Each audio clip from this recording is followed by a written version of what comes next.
Bien, bonsoir à toutes et à tous. Bienvenue pour cet atelier en visio intitulé l'iPad à la maison. Bonsoir Olivier Kelsin qui est notre référent numérique Bonsoir. et qui va faire l'essentiel de cette présentation. Olivier est aussi la personne ressource que vous pouvez appeler à l'aide quand vous avez des questions à n'importe quel moment de l'année. Et peut-être que pour commencer cette réunion, je vais laisser notre directeur, Pierre de Panafieux, pour un mot d'introduction. Voilà, merci beaucoup Brice. Bienvenue, nous sommes très heureux de vous accueillir pour cette question qui est vraiment importante. Vous savez, j'insiste souvent sur le partenariat entre l'école et les familles. Avec l'iPad, on a un vrai sujet concret de mise en œuvre de cette idée de partenariat, puisque quand vos enfants sont à l'école, c'est l'école qui contrôle les iPads, mais quand les enfants sont chez vous, c'est vous qui avez la main et je remercie beaucoup Olivier pour tout le soin qu'il met à vous expliquer comment faire pour que ce contrôle soit conforme à vos souhaits, puisque ce qui se passe chez vous, c'est de votre responsabilité. Nous n'avons pas du tout à venir regarder ce qui se passe, mais nous avons, puisque le choix a été fait que vos enfants aient un iPad dès la classe de 5e, c'est à nous de vous expliquer comment faire pour exercer votre autorité parentale sur cet objet et toutes les questions qui sont relatives à cet usage. Donc, merci beaucoup, Olivier, pour ce que vous allez dire aujourd'hui, mais aussi pour votre remarquable disponibilité tout au long de l'année, puisque les parents savent pouvoir compter sur vos conseils éclairés dès qu'ils ont une question. Et nous sommes à présent près de 50.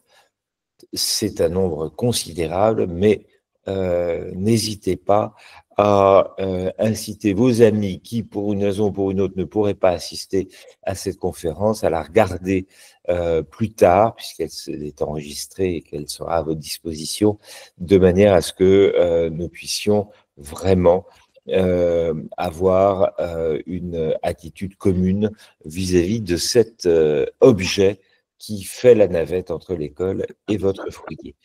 Donc, merci beaucoup et je vous cède tout de suite la parole. À très vite. Merci beaucoup, merci Pierre.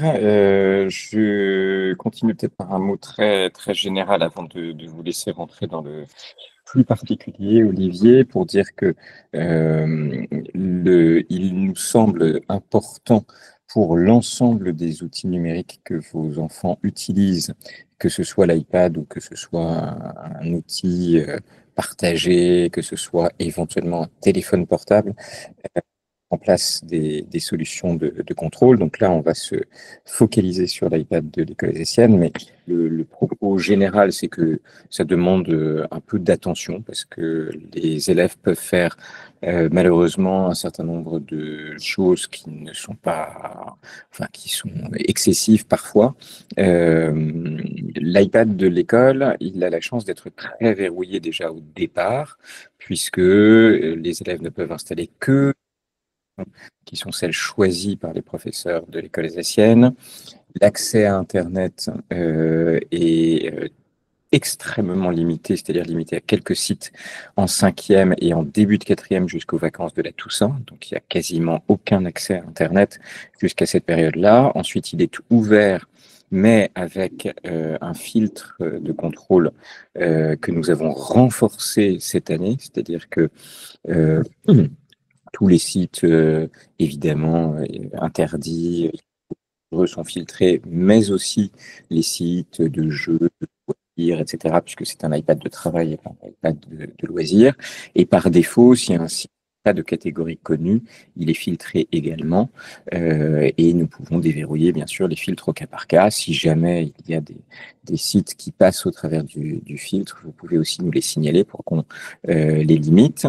Voilà, il y a d'autres contrôles encore, Olivier pourra y revenir, mais c'est un outil vraiment sous contrôle et on va vous expliquer comment brider encore l'usage lorsque c'est nécessaire, parce que avant même de parler technique, le point important, c'est de se dire que on fixe des règles avec ses enfants sur un certain nombre de choses, sur l'utilisation, sur des horaires. Et je crois que c'est un sujet de discussion à avoir pour dire qu'à partir de telle ou telle heure, ils n'en ont plus d'usage. Même chose sur les week-ends. Voilà, pour que, je pense en particulier aux élèves les plus âgés, à partir de 4e, quand ils ont accès à Internet, certains peuvent passer un peu de temps sur, j'en sais rien moi, regarder des vidéos, ce genre de choses. Et il faut évidemment un peu d'attention de votre part pour tout ça. Voilà pour le propos liminaire, mais entrons dans le vif du sujet. Olivier, je vous laisse la parole. Merci, Monsieur Parent. Écoutez, je suis ravi d'être parmi vous ce soir. Olivier Calcin. Alors, moi, j'enseigne la technologie au collège, les sciences numériques au lycée, et j'ai ce rôle de référent numérique, c'est-à-dire que je peux être, avec le plus grand des plaisirs, votre contact si vous avez un souci avec l'iPad de l'école, avec la gestion du temps d'écran, tous ces sujets autour du numérique. Alors, avant que je vous fasse une petite démonstration de notre outil de contrôle pour les iPads de l'école, je vous rappelle que tous les élèves ont leur iPad, donc les 5e sont les derniers qui l'ont eu il y a quelques jours. On est toujours, je dirais, en phase de rodage, il nous reste quelques problèmes. On passe du temps en cours de technologie sur les bonnes pratiques, on parle sécurité informatique, on leur parle des mots de passe, comment mots de passe. On va voir jusqu'à la Toussaint la gestion des emails, la gestion du Drive, la gestion de Classroom. Donc, c'est encore une période de rodage, notamment pour les 5e, les 4e, les 3e et pour les autres niveaux. Je pense qu'il y a moins de soucis, évidemment. S'il reste des problèmes, on a encore la permanence numérique qu'on a montée, qui a lieu en 103, de 13h à 14h tous les jours. Et j'invite vraiment tous les élèves qui ont encore des soucis avec l'iPad, ça arrive. Tous les ans, on a quelques petits soucis en début d'année, les manuels, ce genre de choses. Il ne faut absolument pas qu'ils hésitent à se rendre en permanence numérique. Moi, j'y suis. Mes collègues du support informatique sont là. Et c'est vraiment un moment où on peut aller très, très vite pour résoudre les problèmes. S'il y a un problème de manuel, en 5 minutes, c'est résolu. S'il y a un problème de mot de passe, quel qu'il soit, en 5 minutes, c'est résolu. Donc, c'est vraiment un moment privilégié. On continuera la semaine prochaine s'il y a besoin, mais j'ai bon espoir qu'on ait fini de régler l'immense majorité des petits soucis qu'il reste avec les iPads d'ici la fin de la semaine. Vous nous rappelez l'horaire, Olivier, tous les jours de 13h à 14h en salle 103. 13h, 14h, 103. Donc, on est toujours. Moi, j'y suis toujours. Il y a toujours au moins une personne du support numérique qui est capable donc de réinitialiser les mots de passe. On fait ça en direct, on fait ça très vite. Normalement, tous les élèves ont au moins un jour où ils peuvent se rendre en 103 de 13h à 14h. Donc, vraiment, passez le mot à vos enfants. S'il reste des soucis avec l'iPad, c'est vraiment un moment privilégié. Après, on continuera de faire du support, évidemment, mais je pense qu'on est très réactif lors de la permanence numérique. J'ai noté quelques rappels importants aussi. Il faut que tous les élèves aient évidemment leur iPad à l'école, leur iPad chargé. Enfin, un iPad sans batterie, ça ne sert pas à grand-chose. Vraiment, j'insiste parce que pour les professeurs, c'est toujours un peu compliqué quand on a quelques élèves qui n'ont pas leurs iPads pour les activités, pour les TP qui sont prévus par les professeurs et qui nécessitent d'avoir l'iPad. C'est vraiment embêtant si on a quelques élèves qui ne l'ont pas. Donc, essayez peut-être en début d'année de vous assurer que votre enfant a toujours son iPad avec lui. Ça sera vraiment important. Pour autant, l'iPad, il n'est pas utilisé à l'école de façon systématique. Il est utilisé quand ça a une valeur ajoutée, quand ça a une plus-value. Donc, quel que soit le cours, que ce soit un cours de technologie, un cours de français, de langue, de maths ou que sais-je, quand il y a besoin de l'iPad, on l'utilise. Et puis, quand ça n'a pas de valeur spécifique, de valeur ajoutée, ça reste dans le cartable. Monsieur Parent l'a dit, en 5e, beaucoup de restrictions. Les adjoints d'éducation peuvent être amenés à demander une vérification des iPads s'ils ont un doute sur la bonne utilisation. Généralement, on le fait à des moments où ça a le moins d'impact possible. et on le fait assez vite. Donc, si on fait une petite vérification de l'iPad de votre enfant, il lui sera rendu 1 heure après, 2 heures après. On essaye de faire ça sur la pause méridienne pour qu'il n'y ait pas d'impact et que votre enfant ne soit pas en cours sans son iPad. Ça peut arriver, on l'a fait de façon assez intensive l'année dernière. Ça nous permet, nous aussi, de voir quels sont les problèmes éventuels et d'intervenir vraiment le plus rapidement possible. Avant que je vous montre l'outil contrôle parental, il y a une nouveauté importante cette année, c'est qu'il y a un temps d'arrêt qui est mis en place de façon systématique sur tous les iPads de l'école. Ce temps d'arrêt, il est de 21h à 7h du matin pour tous les collégiens et il est de 23h à 6h du matin pour tous les lycéens. Ce qui veut dire qu'à 21h, alors c'est pas systématiquement 20h00 en fonction des paramètres réseau, voilà, ça peut être 21h05, 21h10, mais à partir de 21h, l'iPad se transforme en radio réveil. Donc il y a une grosse horloge qui s'affiche et c'est tout ce qu'on peut faire avec. Donc évidemment, c'est assez limité. Donc ce temps d'écran, je pense que ça ira dans la bonne direction pour maîtriser le temps d'écran. Donc ce temps d'arrêt, 21h, 7h du matin pour les collégiens, 23h, 6h pour les lycéens. Ce qui veut dire qu'à partir de 21h, donc de la 5e à la 3e, je ne peux plus utiliser mon iPad sauf pour regarder quelle heure il est. Alors, si pour autant, de façon exceptionnelle, il y a besoin de regarder École Directe, les manuels, Classroom, etc., ces services restent accessibles depuis un simple navigateur, depuis un autre équipement, mais plus depuis l'iPad de l'école alsacienne. Donc, temps d'arrêt mis systématiquement pour tous les iPads, et ça, c'est 7 jours sur 7. J'ai pas eu beaucoup de retours de problèmes de la part des élèves, ils s'en plaignent pas. Donc, j'imagine que ça passe assez bien, cette nouveauté. J'ai fini avec les rappels. Alors, rentrons dans le vif du sujet. Je vous montre Jamf Parent. C'est une application qui va vous permettre de contrôler l'iPad de votre enfant. Chose importante, vous pouvez contrôler l'iPad de votre enfant en dehors du temps scolaire uniquement. Alors, je vais partager mon écran pour vous montrer.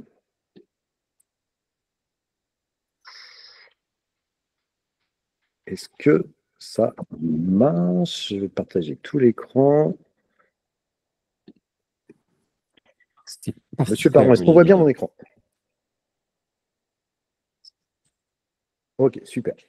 Alors, je disais, vous pouvez mettre en place des restrictions sur l'iPad de votre enfant en dehors du temps scolaire. Le temps scolaire se définissant comme suit, de 8h à 17h, tous les jours, sauf le mercredi, où le mercredi, le temps scolaire est défini comme étant de 8h à 13h. Donc, sur ces plages de temps scolaire, vous ne pouvez pas mettre en place de restrictions. Évidemment, les iPads sont contrôlés d'abord par les professeurs en classe, l'ensemble des personnels et les outils de notre équipe informatique. Donc, de 8h à 17h et de 8h à 13h le mercredi, on ne peut pas faire tout ce qu'on veut avec l'iPad, évidemment, mais en tout cas, ce sont les outils de l'école qui contrôlent les iPads. En dehors de ce temps scolaire et jusqu'à l'arrivée du temps d'arrêt à 21h, là, vous pouvez mettre en place des restrictions. Les restrictions, elles se mettent en place avec une application qui s'appelle Jamf Parent. Alors, le document que je suis en train de vous montrer, il est sur le site de l'école, dans la rubrique ressources numériques. Et là, vous avez les liens pour accéder directement à l'application Jamf Parent si vous êtes sous iOS, donc vous avez un iPhone, ou si vous êtes sous Android, vous avez un téléphone Android. Vous avez les liens pour récupérer les applications si vous ne les avez pas déjà. D'accord? Alors, ces applications demandent une authentification. École alsacienne pour le domaine. Vous avez 3 champs à remplir. Domaine, nom d'utilisateur, mot de passe. Le nom de domaine, c'est la même chose pour tout le monde. École alsacienne. Et puis là, vous avez a.jamfcloud.com. Ça, c'est rentré par défaut. Le nom d'utilisateur et le mot de passe, vous les avez reçus par mail. Alors, c'est un mail qui ressemble à ça, normalement. Là, on vous remet les liens pour télécharger les applications si besoin. Et si vous regardez tout en bas, vous avez le nom de domaine qu'il faut rentrer, école alsacienne. Donc, ça, c'est le tout premier champ. Et ensuite, username, password. Username, normalement, c'est votre adresse mail que vous avez communiquée à l'école. Le mot de passe, c'est un truc un peu bizarre. Voilà, c'est généré aléatoirement. Ce n'est pas un mot de passe très long. Il est donc dans le mail Évidemment, tout ça, ce paramétrage avec le domaine, le nom d'utilisateur et le mot de passe, vous n'aurez à le faire qu'une seule fois. Donc, rassurez-vous, vous n'aurez pas à refaire tout ça systématiquement. Donc, si vous n'avez pas l'application parent, vous pouvez regarder et suivre ce lien ici dans ce document qui est sur le site, ou alors, dans votre messagerie, vous avez les liens ici pour aller chercher les applications. Alors, je vais essayer de vous faire une petite démo, ça sera un peu plus parlant que de regarder les slides. Alors, on va vidéo projeter ça. Ça va marcher.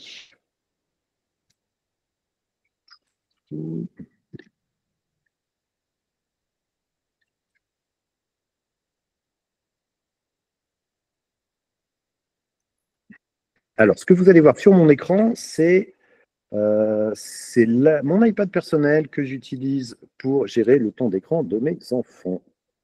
Alors, est-ce que vous allez voir ça? Voilà. Alors, Jamf Parent, il est tout en bas à droite, vous le voyez ici. D'accord? Et on va essayer de montrer l'iPad enfant en même temps.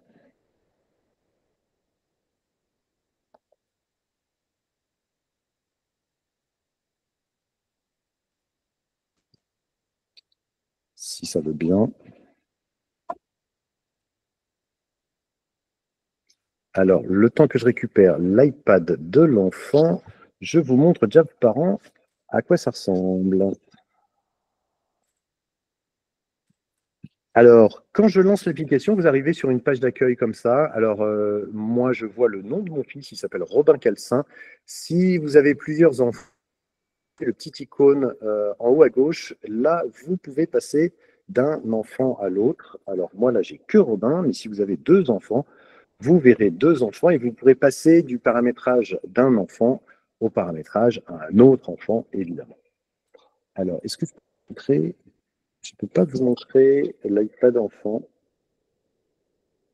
C'eût été bien, mais on va essayer une fois. 69, 61, je rentre le code. C'est l'effet démo, Olivier, ça marchait tout à l'heure et ça ne marche pas. C'est l'effet démo, hein, ça marchait tout à l'heure. C'est pas grave, je vais vous montrer ce que vous voyez. Ah, ben si, voilà. Ah, si, ça y est. Voilà. Alors, ce que vous voyez à gauche, c'est mon équipement à moi en tant que parent. D'accord? Avec l'application Jamf Parent, sur laquelle je vais pouvoir mettre en place des restrictions. Ce que vous voyez à droite, c'est l'iPad de mon enfant. D'accord? Alors, déjà, première information, vous n'avez pas besoin d'avoir l'iPad de votre enfant pour mettre en place des restrictions. Là, je vous montre les deux, mais à aucun moment, vous avez besoin d'avoir l'iPad de votre enfant pour mettre en place des restrictions. Votre propre équipement à vous, que ce soit un iPhone, que ce soit un iPad, que ce soit un téléphone sous Android, ça suffit. Alors, qu'est-ce qu'on peut faire avec Jamf Parent? Vous voyez, le menu, il est assez simple, il est assez minimaliste. Apps autorisées ici, site web, réglage d'appareil, informations relatives à l'appareil. Alors, commençons peut-être par informations relatives à l'appareil. Vous voyez, on ne voit pas grand-chose. Je vois la version de l'iPad, je vois le niveau de batterie. Bon, je ne peux pas faire grand-chose avec ça pour être franc. Donc, je vous recommande de ne pas aller dans ce menu. Vraiment très peu d'intérêt. On va commencer par le premier menu, apps autorisées. Alors, si je vais là-dedans, j'ai deux sous-menus. Activer le verrouillage de l'application et restreindre la fonctionnalité de l'appareil. Alors, les menus ne sont pas forcément très intuitifs. Ça, je suis. Enfin, premier désolé, mais les intitulés de l'application, ils ne sont pas toujours très clairs. Si je vais dans activer le verrouillage de l'application, qu'est-ce qu'on peut faire? Alors, ce qu'on peut faire ici, c'est verrouiller l'iPad sur certaines applications que vous voyez ici pour un temps donné. Donc, pour 30 minutes, par exemple, je vais pouvoir verrouiller l'iPad de mon enfant sur, par exemple, Notes. Alors, si je choisis de verrouiller pour 30 minutes l'iPad sur Notes, sur l'iPad de l'enfant, il n'y aura plus que l'application Notes et toutes les autres vont seront absentes de l'iPad. Alors, pour autant, elles ne sont évidemment pas supprimées, elles sont toujours là, mais elles sont inaccessibles. Alors ça, c'est pour la durée que je précise ici. Alors vous voyez, je peux choisir, je peux mettre 40 minutes, je peux mettre 1h50, vous pouvez mettre vraiment la durée que vous voulez. Et vous allez donc verrouiller l'iPad de votre enfant sur là où les applications que vous sélectionnez ici, durée qui est indiquée tout en haut. Donc, activez le verrouillage de l'application à utiliser si pour une durée donnée, vous voulez verrouiller l'iPad de votre enfant sur une application en particulier. Alors, il faut garder en tête que c'est pour la durée que vous avez indiquée. À expiration de cette durée, l'iPad redevient totalement fonctionnel avec toutes les applications de base qu'il a. Juste en dessous, vous avez un autre menu qui est restreindre la fonctionnalité de l'appareil. Alors, si on va là-dedans, c'est un peu le même menu. J'ai les applications qui sont autorisées, donc des fois, elles sont toutes autorisées. Mais vous voyez ici, il n'y a plus de notion de durée. Alors, on va voir si l'effet démo fonctionne. Je vais, pour l'exemple, désactiver la caméra. Donc, vous voyez la petite coche ici, je la mets sur off. Et je ne sais pas si vous avez vu, mais à droite, l'application caméra a disparu. On a vu, ça a marché, Olivier. Ça a marché. Bravo. J'ai de la chance. Alors, je vous le refais parce que ça va peut-être un peu vite. Je retourne dans restreindre la fonctionnalité. On va remettre la caméra. Regardez bien sur l'écran à droite. Donc, c'est l'écran de l'élève. Je crois que l'application caméra, elle apparaît juste à gauche de l'application astuce. Donc, je la remets. Vous voyez, à gauche, j'ai remis le petit coche. Je valide. Et vous voyez, l'application caméra, elle est là. Donc, vous pouvez faire apparaître et disparaître un peu comme par magie les applications sur l'iPad de votre enfant. Alors, l'application photo, c'est juste pour l'exemple, parce que c'est peut-être pas celle-là que vous avez envie de faire disparaître. L'application que vous avez peut-être envie de faire disparaître, c'est probablement Safari. Vous voyez, c'est la deuxième ici. Si je la décoche, je valide. Vous voyez, Safari, juste en bas, là, il a disparu. Alors, en plus, c'est assez réactif. Vous voyez, on décoche Safari, puis pof, elle disparaît tout de suite. Donc, c'est assez efficace. Alors, pour résumer, donc, alors, je reviens sur la page d'accueil pour vous remontrer depuis le début. Ça, c'est la page d'accueil. On est bien chez mon fils Robin Calcin. Je vais dans le premier menu Apps autorisés. Et là, je garde en tête que activer le verrouillage de l'application, le premier menu, c'est pour une durée donnée. Et le deuxième menu reste la fonctionnalité de l'appareil. Là, c'est pour, il n'y a pas de notion de durée, c'est jusqu'à ce que moi-même, je retourne dans l'application et je décide de recocher Safari, ce que je vais refaire tout de suite. Et l'application revient normalement tout en bas, là, dans quelques secondes. Donc, premier menu, une notion de durée. Deuxième menu, pas de notion de durée. Si je reviens sur la page d'accueil. Apps autorisées, vous voyez deux sous-menus derrière, on a vu les deux. On peut aller sur le site web maintenant. Alors ça, c'est une nouvelle fonctionnalité qui date de l'année dernière, bien pratique, et je suis très content que ça existe. Ça n'existait pas avant sous Jamf Parent. Qu'est-ce qu'on a dans ce menu? Alors si je vais dans le site web, j'ai un petit bouton ici pour activer le filtrage des sites. Et quand j'active le filtrage des sites, vous voyez que vous faites, quand c'est désactivé, ça ressemble à ça. Quand c'est activé, ça fait apparaître deux catégories ici, autorisé ou bloqué. D'accord? Donc je peux naviguer l'autre, autorisé ou bloqué. Entre-temps, vous voyez qu'à droite, Safari est revenu sur l'iPad enfant, puisque j'ai à nouveau autorisé tout à l'heure Safari. Alors, ce menu, activer le filtrage des sites web, il est bien pratique. Si vous ajoutez un site web dans Autoriser, alors par exemple, on va mettre le site de l'école, école-alsacienne.org. Oups. Alsacienne.org. Entrée. Alors, si dans la rubrique autorisée, vous mettez donc un site web spécifique, votre enfant pourra utiliser Safari, mais il ne pourra naviguer que sur le site que vous avez spécifié. Ça peut être très pratique. Vous voulez bloquer l'iPad de votre enfant sur un site en particulier, par exemple Classroom, pour faire ses devoirs, et vous voulez être sûr qu'il ne navigue pas sur un autre site. Vous spécifiez ici le site web sur lequel vous voulez le bloquer en mode focus, et il ne pourra naviguer que sur ce site-là. Alors évidemment, c'est extrêmement restrictif, donc il vous faudra probablement, une fois que votre enfant aura terminé ses devoirs, retourner dessus et supprimer la référence à ce site, ou tout simplement décocher la petite case ici. Vous voyez, si vous décochez la petite case ici, le filtrage web s'annule. C'est-à-dire que le blocage spécifique de l'iPad de votre enfant et de Safari sur ce que vous avez renseigné se désactive. Si vous voulez le réactiver, vous avez juste à décocher, à recocher la petite case en haut à droite, et voilà votre enfant à nouveau bloqué sur école-alsacienne.org. Alors, de façon symétrique, vous avez le bloqué qui est à droite, là. Si je vais dans bloquer et que j'ajoute un site, par exemple, alors celui qu'on aime bien bloquer, a priori, c'est YouTube. Donc, là, je peux... YouTube, alors ce champ doit être rempli. Oui, c'est ce que j'ai fait. YouTube, alors je ne sais pas pourquoi ça ne lui plaît pas, là. YouTube.com. Ce champ doit être rempli. C'est bien ce qui est fait. Ajouter un site. Ah, voilà. Donc là, vous voyez, il faut juste cliquer sur ajouter un site pour qu'il valide bien l'entrée que j'ai saisie. Là, qu'est-ce qui se passe? Votre enfant ne peut pas naviguer sur youtube.com. Ce site sera bloqué et absolument inaccessible.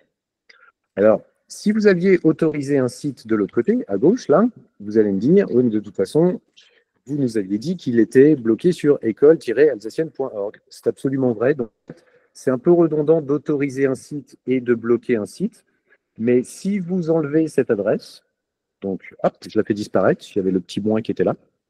Donc là, mon enfant peut naviguer sur tous les sites qu'il veut, alors qui sont autorisés par l'école, hein, bien sûr. Mais par contre, vous voyez, dans bloquer, j'ai YouTube, donc l'accès à YouTube sera bloqué. OK? Donc, j'ai rien dans autorisé, mais j'ai quelque chose dans bloqué. Donc, je navigue sur tout ce qui est autorisé de base par l'école, mais je peux rajouter un blocage supplémentaire et bloquer, par exemple, YouTube. Alors, ça, j'ai fait des tests. Je me suis amusé avec un iPad parent, avec un iPad enfant. Ça marche très bien. Pour l'instant, je n'ai pas trouvé de contournement à ça.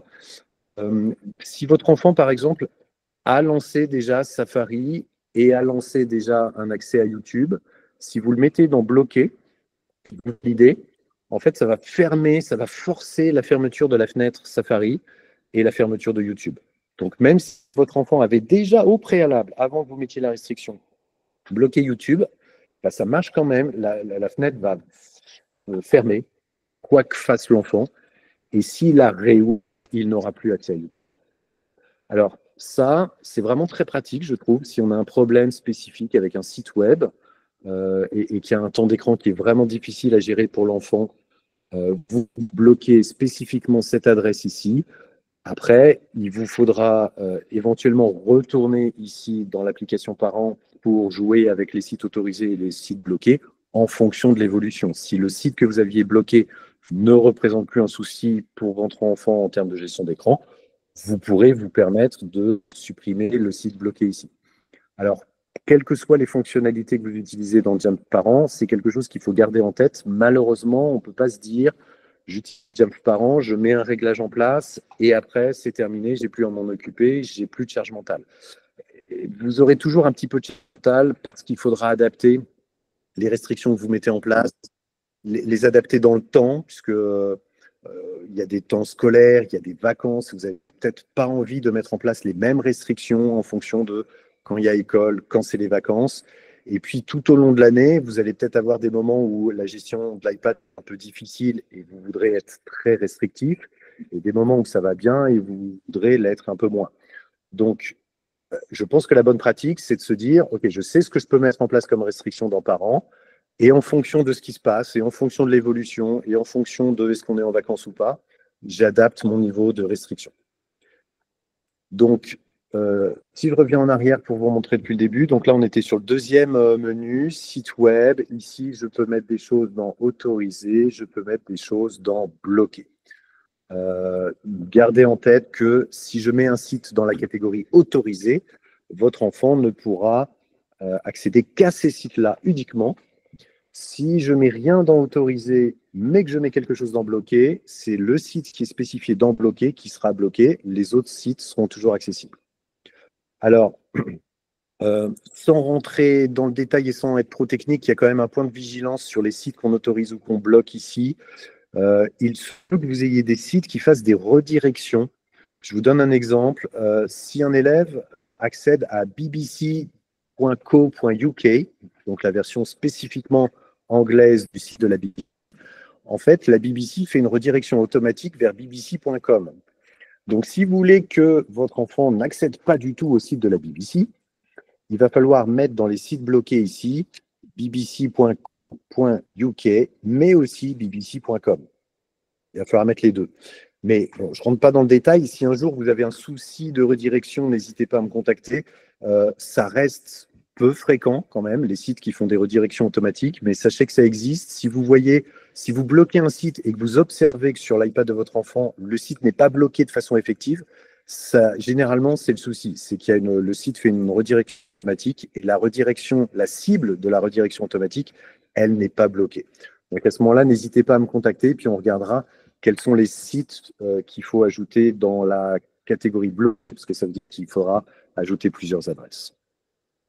Donc, blocage d'un site en particulier, ça marche très bien. Je l'ai validé, je l'ai testé. C'est très efficace. Le troisième menu que vous voyez à gauche, c'est règles d'appareil. Alors, vous voyez, on aura vite fait le tour, en fait. Apps autorisées, vous vous souvenez, ici, j'ai avec une notion de durée ou sans. Site web, ici, je peux autoriser ou bloquer un site. Et il ne me reste plus que règles d'appareil. Alors, c'est probablement le système de restriction le plus compliqué à mettre en place, mais c'est sans doute aussi le plus efficace. Et c'est probablement celui-là que vous aurez envie de mettre en place. Alors là, je ne peux pas faire grand-chose. Vous voyez, je peux créer des règles d'appareil. Donc, essayons de créer une règle d'appareil. Là, vous avez deux menus, ad hoc, jour et heure. Alors, ad hoc, on va oublier. Je ne rentre pas dans le détail. Ce n'est pas très intéressant. Mais jour et heure, ça a son intérêt. Donc, je vais sélectionner jour et heure. Alors là, on peut choisir quelles sont les apps qu'on va restreindre. Alors, vous voyez, on a une catégorisation, sociaux, communication, jeux. On ne va pas se fier sur la catégorisation parce qu'on n'a pas la main sur qu'est-ce qu'il y a dans réseaux sociaux, qu'est-ce qu'il y a dans communication. Ce n'est pas tout à fait transparent. Donc, je vous recommande de ne pas utiliser cette catégorisation, c'est-à-dire qu'on va utiliser personnaliser qui est tout en bas, ici, là. D'accord? Donc, je coche personnaliser et puis on clique sur suivant.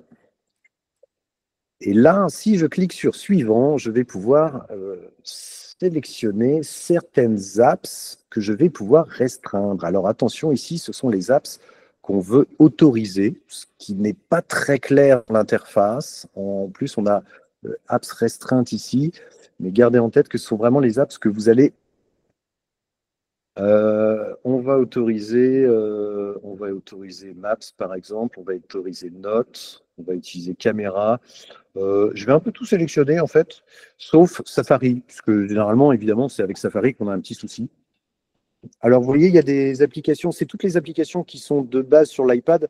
Il y a des choses qui ne représentent aucun souci. Vous voyez, par exemple, il y a Game Center. Alors, on va se dire, peut-être, je ne vais pas sélectionner Game Center, puisque c'est une application pour jouer.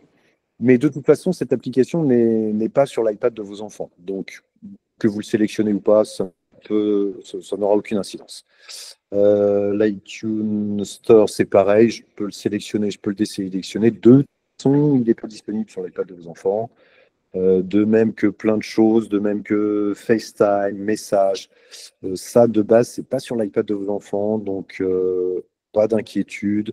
Vous voyez, il y a toutes les applications qui sont sur l'iPad qui est à gauche, là. Toutes les iPads potentielles, elles sont là. Donc, la liste est absolument interminable. Bien sûr, il y en a beaucoup, beaucoup. Mais là, vous allez choisir les apps que vous autorisez.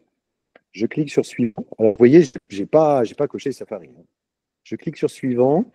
Alors là, ça, c'est très intéressant. Vous allez pouvoir définir un timing qui sera appliqué pour les restrictions qu'on est en train de mettre en place. Donc, si je reviens en arrière, il y a des apps que j'ai cochées, il y a des apps que je n'ai pas cochées. Là, par exemple, je ne veux pas Safari. Maintenant, je vais dire quand je veux que cette restriction s'applique, c'est-à-dire quand est-ce que je ne veux pas Safari. Alors, il y a la méthode un peu bazooka, c'est de sélectionner toujours. Donc, si je sélectionne toujours, la restriction sera toujours en place. Mais je peux faire des réglages un peu plus fins. Je peux sélectionner, par exemple, lundi, mardi. Je vais être un peu plus souple sur le mercredi. Sur le mercredi, je ne veux pas que ma restriction s'applique. Je vais cocher jeudi, vendredi parce que je veux que ma restriction s'applique le jeudi et le vendredi. Et puis samedi, dimanche, je ne vais pas cocher parce que je veux être un peu plus souple et je veux moins de restrictions le week-end. C'est un exemple que je vous donne. Donc, J'ai coché lundi, mardi, jeudi, vendredi, les semaines, enfin les jours de semaine. Mercredi, c'est une petite journée, je vais laisser un peu de souplesse. Samedi, dimanche, je laisse un peu de souplesse. Tout en bas, je sélectionne l'heure de début. Alors, vous vous souvenez il y a un temps d'arrêt à partir de 21h et que vous ne pouvez pas mettre en place des restrictions sur le temps scolaire. Donc, en fait, la fenêtre de tir, vous pouvez mettre en place des restrictions, elle se réduit, en gros, c'est 17h, 21h. Donc, après le temps scolaire, avant le temps d'arrêt, et c'est 13h, 21h le mercredi. Donc, je vais mettre, par exemple, un début. Alors, je vais mettre un début à 19h. Je ne veux pas mettre en place de restrictions à 17h, parce que je veux que mon enfant puisse faire ses devoirs, par exemple, de 17h à 19h. Mais je sais qu'à 19h, normalement, il a fini. Donc, on va mettre à partir de 19h, et puis on va mettre une fin de restriction à 21h, puisque de toute façon, à 21h, il y aura temps d'arrêt. Donc, là, que je mette 21h, 22h ou 23h, ce sera pareil. Donc, je vais mettre 21h. Voilà. Donc, si je résume, là, on a dit des restrictions qui vont s'impliquer le lundi et le mardi, le jeudi et le vendredi, pas le week-end, pas le mercredi, 19h, 21h. Je fais suivant en haut à droite. Alors là, je vais nommer ma règle. Donc, test démo. Évidemment, vous mettrez un nom probablement un peu plus explicite. Temps d'arrêt 19h, 21h, par exemple, mettez un nom explicite. Alors, c'était une restriction personnalisée. Là, j'ai un résumé. Quand est-ce qu'elle s'applique? Donc, elle s'appliquera le lundi, mardi, jeudi, vendredi, 19h, 21h. Et je fais enregistrer. Donc, ma règle apparaît ici. Et elle va s'appliquer. Elle va s'appliquer à partir de quand? Elle va s'appliquer à partir de maintenant. Tous les jours, lundi, mardi, jeudi, vendredi. Et vous voyez, je peux retourner dans créer des règles. Donc, on peut les empiler. Je peux créer une autre règle, à nouveau personnalisée. Je vais choisir les apps qui seront autorisées, etc., etc. Alors, on peut empiler les règles, mais je ne vous recommande pas forcément de le faire parce qu'après, ça va être difficile, ne serait-ce que de mémoriser quoi, accessible quand. Franchement, je pense qu'une seule règle mise en place, ça suffit si elle est bien paramétrée. Empiler des règles, ça va commencer à être compliqué pour vous de vous souvenir voilà, ce qui est autorisé, quand, à quelle heure, quel jour, etc. Donc, c'est techniquement possible d'empiler des règles, sachant que les règles vont s'ajouter les unes aux autres, mais je pense qu'une seule règle, ça suffira. Alors, il ne faut pas oublier ici qu'il faut choisir personnalisé, hein. Ne vous fiez pas aux catégorisations parce qu'on n'a aucune idée de ce qui rentre dans une catégorie ou une autre. Donc, on va dans personnaliser, on fait suivant, on choisit ses applications et on choisit le timing. Donc ça, c'est... Alors, si je reviens un peu en arrière, hein, on était dans les règles d'appareil ici. Je fais créer une règle et ensuite jour et heure, personnaliser, suivant, je sélectionne les applications qui sont autorisées et ensuite je définis le timing.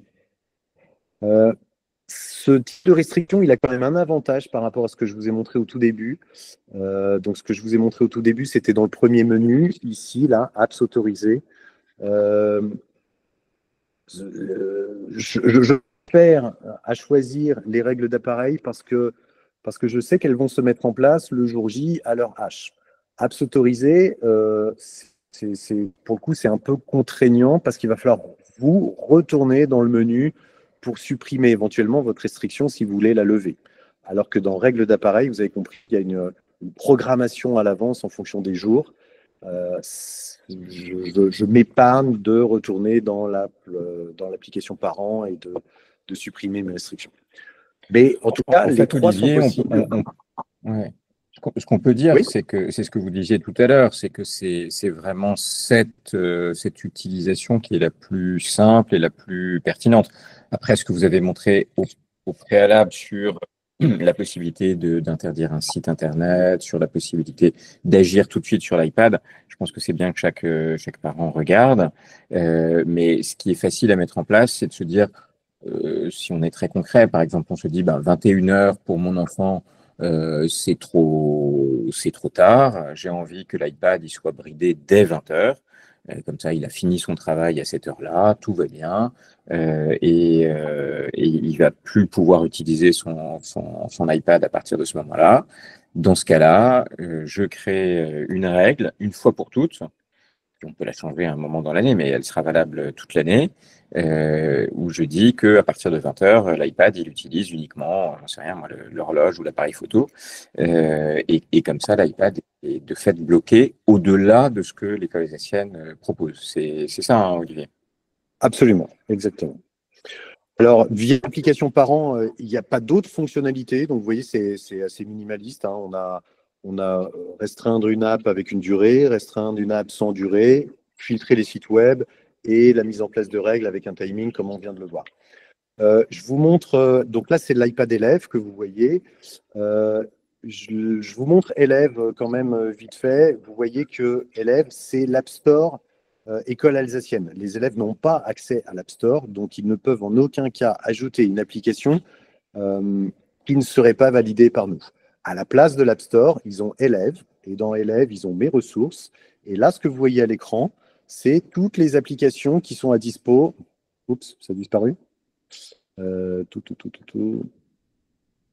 que je peux vous le remettre vite fait? 79, 61. Voilà, ça revient. Donc là, ce que vous voyez à l'écran, c'est toutes les applications qui sont à disposition pour les élèves.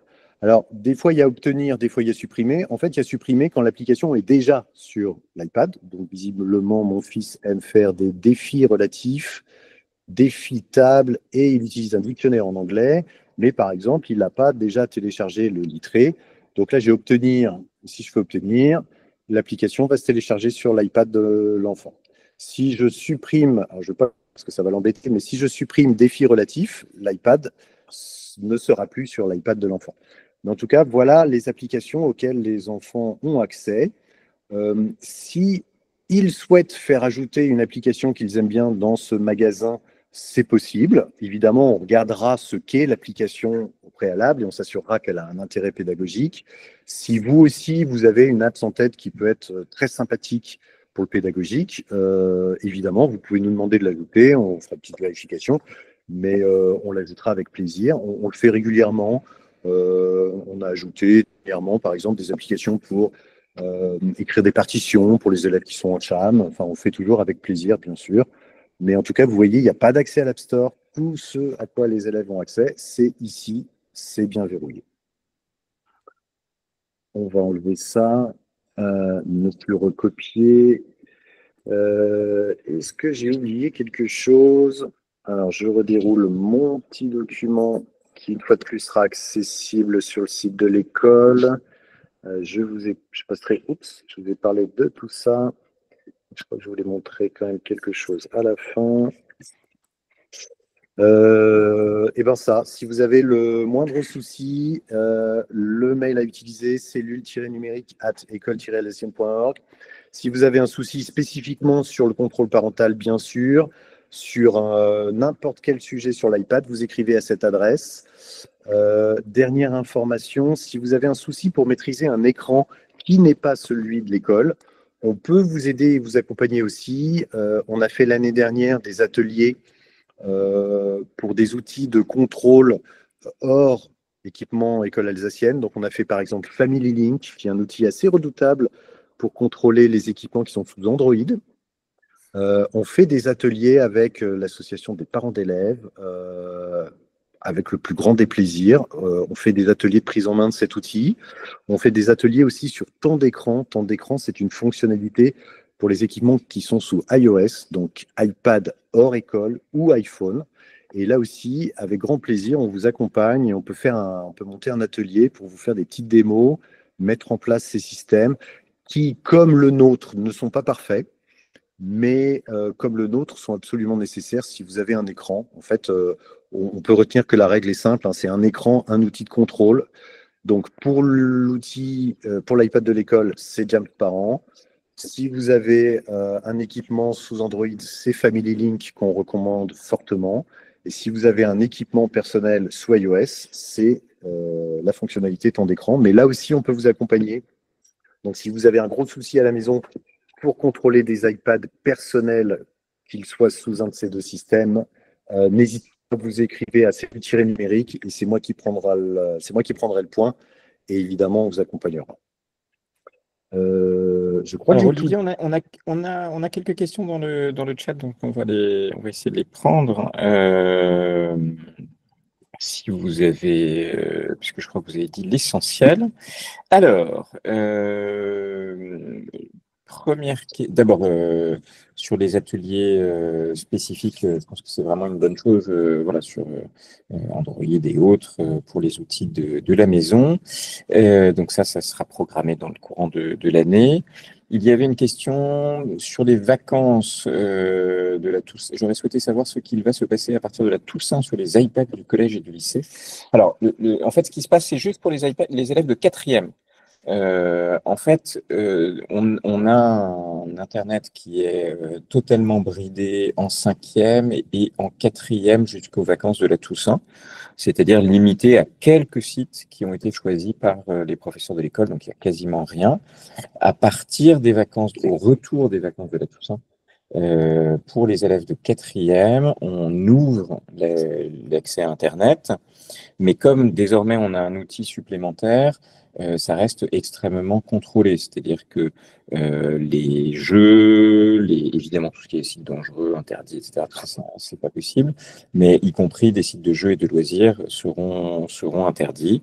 En revanche, l'un des points à regarder, c'est YouTube, puisque pédagogiquement, c'est intéressant. Et j'ai beaucoup de professeurs qui demandent à ce que les élèves puissent regarder des vidéos sur YouTube. Donc, on le laisse autoriser. Et ensuite, à l'intérieur de YouTube, il y a des choses moins pédagogiques, on va dire. Donc, voilà, c'est un des points de vigilance de votre part. Peut-être que ça nous permet de dire aussi un point très important, Olivier, c'est que tous les parents peuvent regarder l'historique de consultation de leur enfant. Oui, absolument. L'historique de navigation, il est enregistré dans Safari et les enfants ne peuvent pas le supprimer. Donc, si vous voulez avoir une vision très claire et très précise de la navigation de vos enfants, en fait, alors là, par contre, il faut prendre l'équipement de votre enfant, il faut prendre son Oui. iPad. Vous allez dans Safari. D'ailleurs, peut-être juste, on peut dire, l'iPad, hein, et on l'a dit à vos enfants, c'est un outil de l'école alsacienne, c'est un outil de travail, c'est ce qu'on leur dit quand on leur distribue. Il est donc naturel, comme Olivier l'a dit tout à l'heure, que à certains moments, nous, on puisse contrôler qu'ils en font un bon usage. Et vous, en tant que parent, vous devez pouvoir contrôler qu'ils en font un bon usage. C'est-à-dire qu'ils ne peuvent pas vous dire non, non, c'est mon iPad, tu n'as pas le droit d'aller regarder dedans. Ça ne marche pas. Vous avez le droit, bien évidemment. Et vous avez même une fonction sur l'application qui permet de le déverrouiller si jamais. Bon, mais je crois que voilà, c'est plus ça. Il vaut mieux discuter avec son enfant et puis aller regarder. Mais en allant dans Safari, vous pouvez voir l'historique des sites consultés. Et cet historique, ils ne peuvent pas l'effacer. Il y a sans doute une durée d'un mois ou de, je sais pas, c'est une bonne question. Je regarde en. Enfin, c'est long, hein. C'est au minimum un mois, je crois. Oui, oui. Sur l'iPad de mon fils, je remonte au 19 août. D'accord. Ouais, donc c'est plus qu'un mois même. Ça doit être 2 mois ou 3 mois. On peut monter assez loin. Voilà. Donc, ce qui se passe aux vacances de la Toussaint, on ouvre Internet pour les quatrièmes. Au retour des vacances de la Toussaint. Les autres questions que l'on avait. Alors, est-ce que le temps d'arrêt est effectif le week-end? Oui, pour l'instant. Hein, donc ça, c'est une nouvelle fonctionnalité de cette année. On a décidé que après 23 heures pour les lycéens, après 21 heures pour les collégiens, il n'y avait pas d'accès aux iPads du tout. Et ça, c'est effectif pour tout le monde, soir, week-end, vacances. Voilà. Si vous partez en vacances, normalement, ça s'adapte au fuseau horaire puisque c'est fondé sur l'horloge de l'iPad qui est géolocalisé. Donc, logiquement, ça doit fonctionner de cette manière-là. Alors, est-ce qu'il y a un tableau de bord qui indique le temps passé sur la tablette chaque jour, ainsi que par application, Olivier? Non, on n'a pas accès à cette fonctionnalité. C'est pas possible. À notre grand regret, ce serait très intéressant. Je trouve par exemple que c'est un des points forts de Family Link, l'outil pour gérer les équipements sous Android. En ça, Family Link, c'est vraiment imbattable. Je trouve que c'est vraiment formidable. On a vraiment une information extrêmement précise on a une belle granularité, on peut savoir vraiment par application le temps passé, etc. Malheureusement, ça n'existe pas sous nos équipements. On ne peut pas avoir accès à cette fonctionnalité. Attention, si vous utilisez tant d'écrans sous iOS pour un équipement personnel, la fiabilité est assez aléatoire pour ce qui est du temps passé par application. Mais sur Family Link, c'est assez fiable. Et donc, la fonctionnalité temps d'écran peut être un peu aléatoire, mais qui existe quand même sur les iPhones notamment. Malheureusement, on ne peut pas l'implémenter sur les iPhones contrôlés par un établissement scolaire, ou sinon ça peut interférer. Enfin, c'est très très compliqué. Donc, on nous a recommandé, on a choisi de ne pas le faire. Donc, vous n'avez pas le décompte du temps passé, ce qui serait effectivement une information intéressante. Mais vous avez l'historique de Safari, puisque en gros, en dehors de Safari, vos enfants, oui, ils peuvent passer du temps à regarder des photos. Qu'est-ce qu'ils peuvent faire d'autre? Ils peuvent passer du temps à faire un petit jeu de mathématiques ou voilà. Enfin, il n'y a rien qui nous semble très très très dommageable ou totalement addictif. Donc, l'utilisation principale addictive potentielle de l'iPad, elle est autour de Safari. Et là, vous avez l'historique. Donc là, vous pouvez, c'est une sorte d'équivalent de temps d'écran quand même, parce que ça vous donne tous les sites qui ont été consultés. Je remonte le chat. On avait, oui, une question spécifique sur les chams, puisque leurs horaires sont un peu décalés, qui terminent avant 15 heures. On n'a pas la possibilité d'adapter le réglage. Donc, en gros, l'application que Olivier vous a montré tout à l'heure, Jamf Parent, elle prend le relais le mercredi après-midi, et sinon, chaque jour à partir de 17 heures, et puis bien sûr le week-end, et puis bien sûr pendant les vacances. Mais elle ne fonctionne pas pendant le temps scolaire. Et ça, c'est un réglage au niveau de l'établissement qu'on ne peut pas moduler en fonction des classes. Donc, sur la question si mon enfant termine plus tôt, etc., non, c'est un horaire sur lequel vous n'avez pas la main. Après, voilà, encore une fois, je pense qu'il y a un outil numérique. Avant l'outil numérique, il y a la discussion, il y a l'échange, il y a le contrôle a posteriori en allant regarder ce qui s'est passé dans l'historique de Safari. Et puis, si vraiment vous avez des difficultés, vous nous contactez et on trouve des solutions. Enfin, dans l'immense majorité des cas, je crois que les choses se passent globalement bien, voire très bien. Est-ce qu'on juste un petit mot peut-être sur les...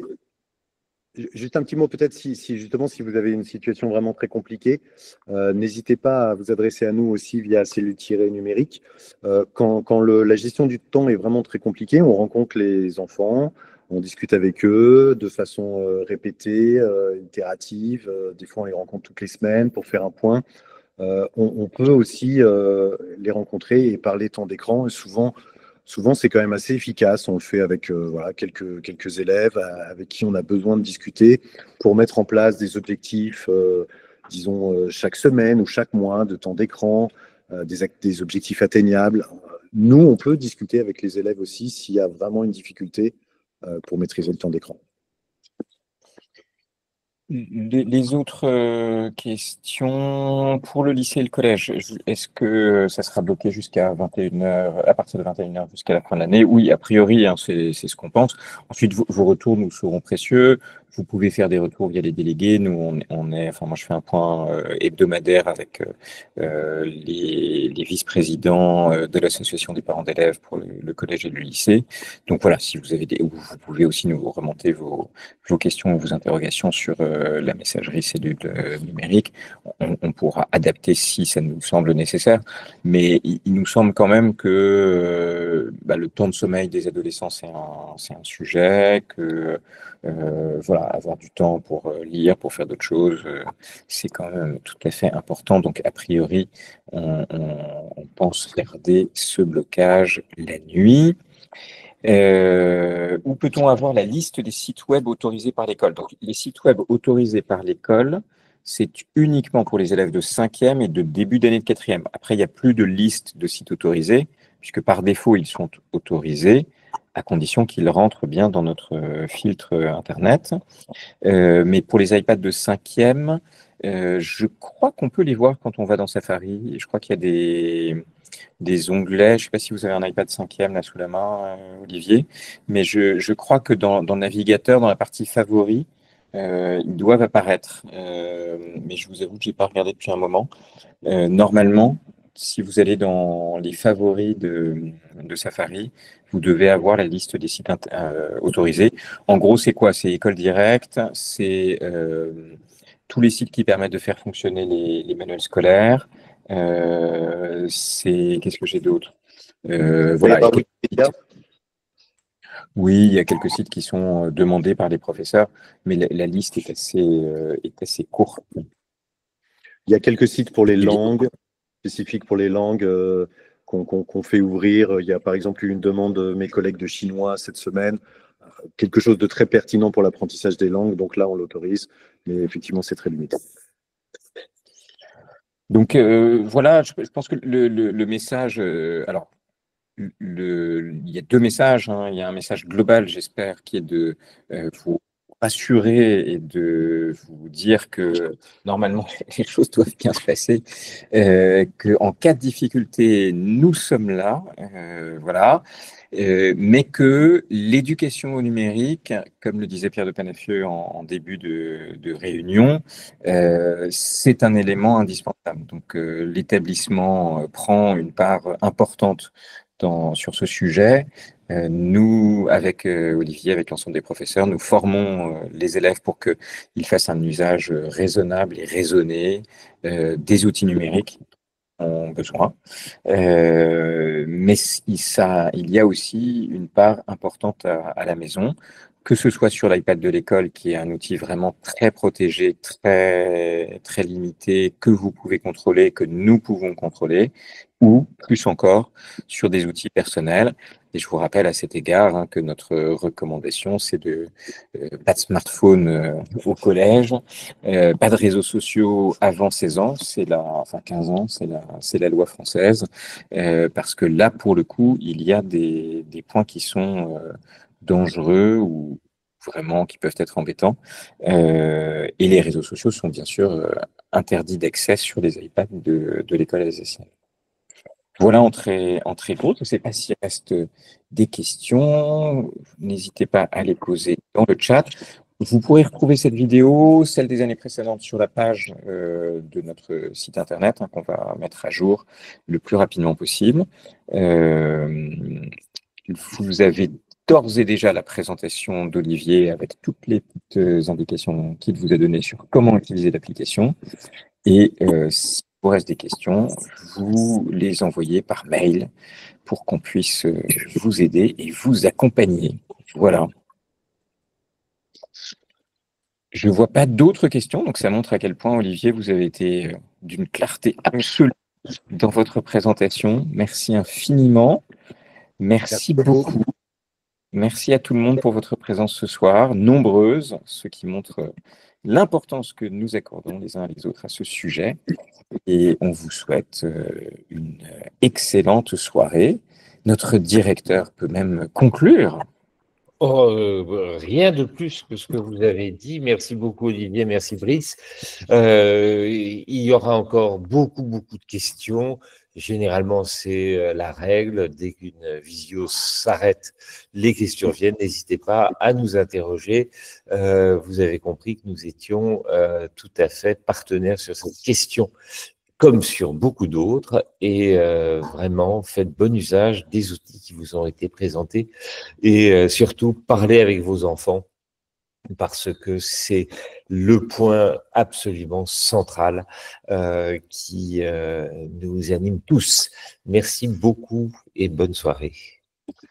Merci beaucoup. Excellente soirée, merci.